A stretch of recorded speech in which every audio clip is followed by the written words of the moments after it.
I was born and raised in a Palestinian refugee camp in southern Damascus in Syria.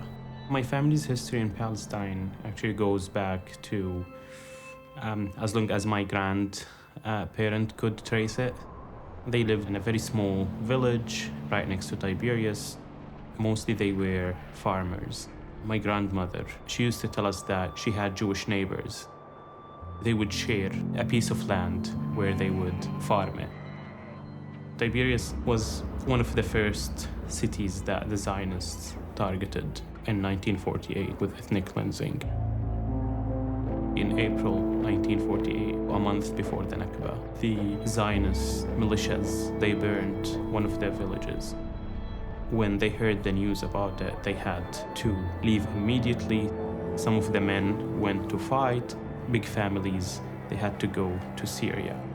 My grandmother, she was pregnant at that time. She had to walk 40 miles. She gave birth on the way.